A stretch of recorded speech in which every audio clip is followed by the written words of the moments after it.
During World War II, racial discrimination was happening throughout the world and the United States. Before the war, there was not as much discrimination as there was during and after the war. The experiences that these racial groups felt throughout the war and through the rest of their lives changed them and the lives of many people to come throughout world history.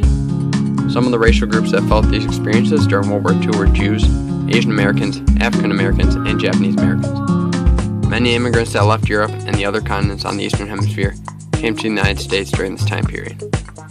Many Americans showed these new immigrants a lot of hatred and treated them like animals. Many signs came up around neighborhoods, stores, and local businesses.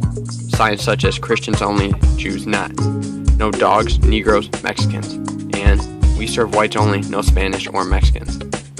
As the war progressed, many more signs came out about Japanese Americans who were entering the States and how many people did not want them by any of their places of living. Even certain racial groups who wanted to help the U.S. cause could not join because of their race. For a long time, African Americans were not permitted to join the war.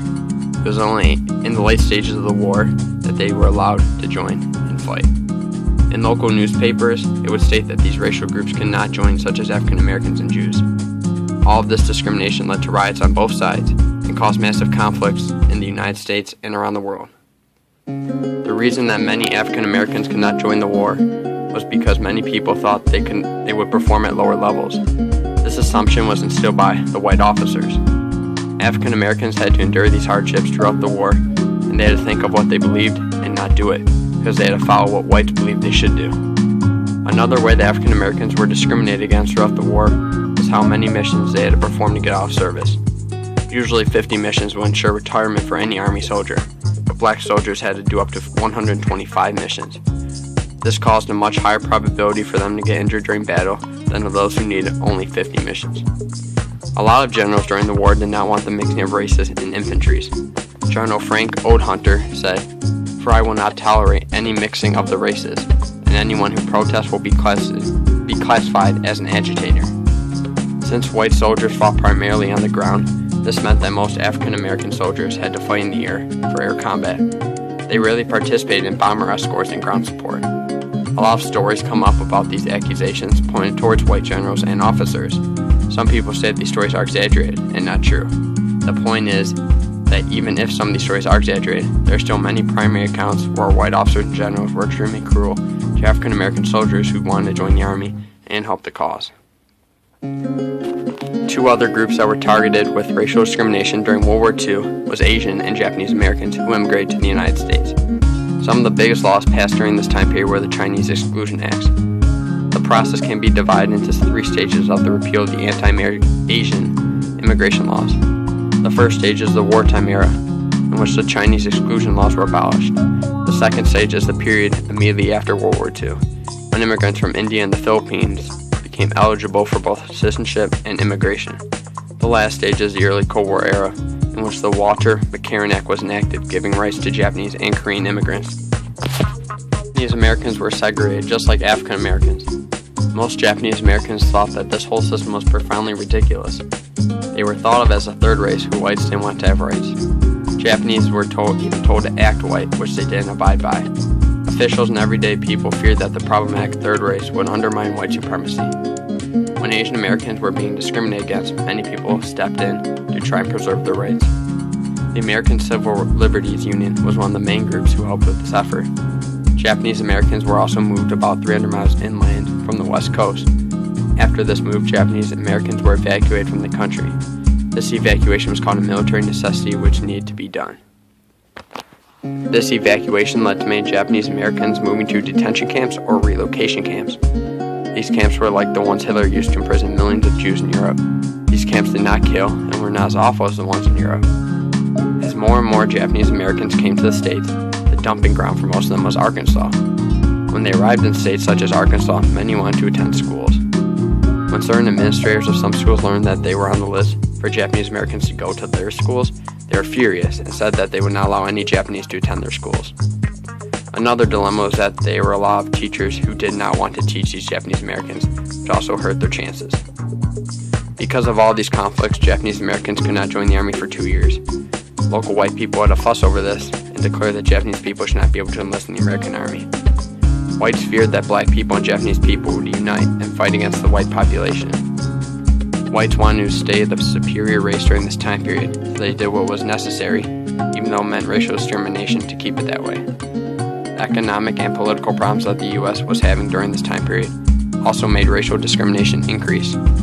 These conflicts for Asian Americans and Japanese Americans before, during, and after the war shaped how we as a country treat people today.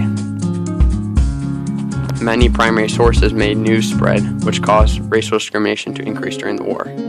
The Washington Post made an article called "Liquidation of Fear, Revenge, Hate Held Vital," and the article was made on September 13, 1943. The article talked about the feelings of many people during the war.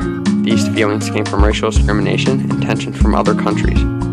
These feelings would continue to move on throughout time because it was passed down to new generations.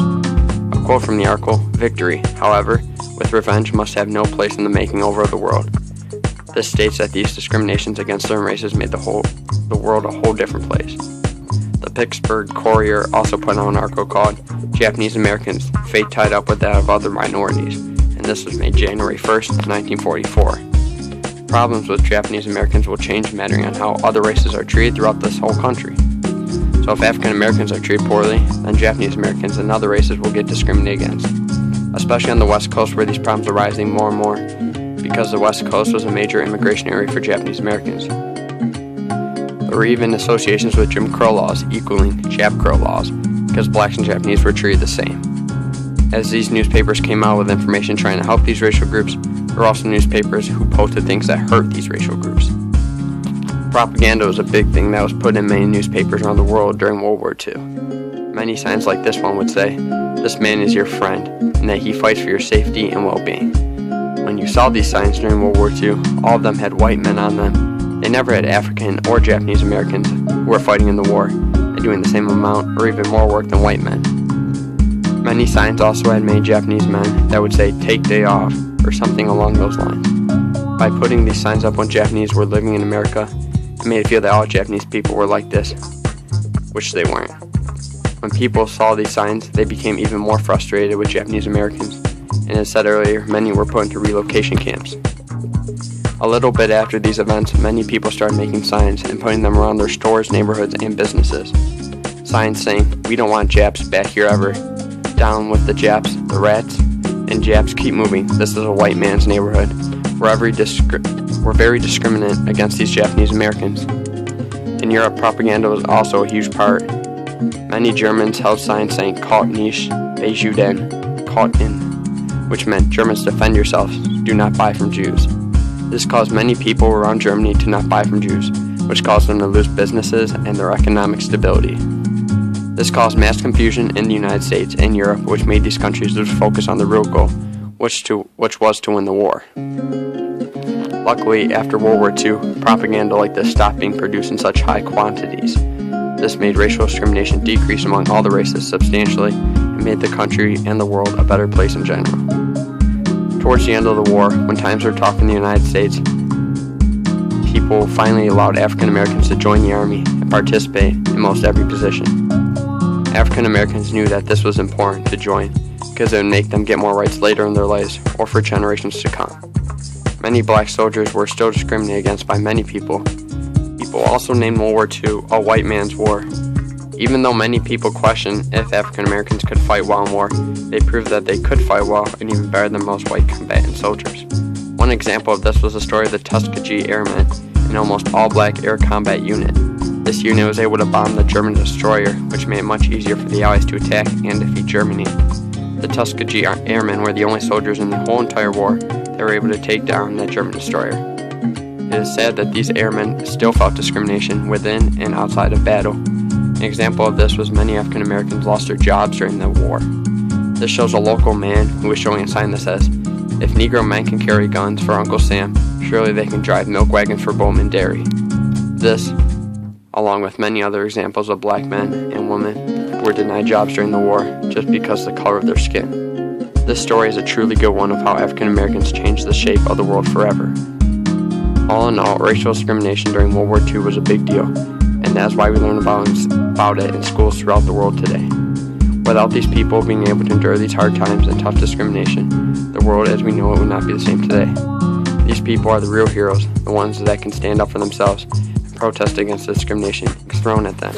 Racial discrimination was a very bad thing, and luckily for many groups of people today, it is gone. Without World War II and other wars involving racial discrimination, our world and our country would be much different today.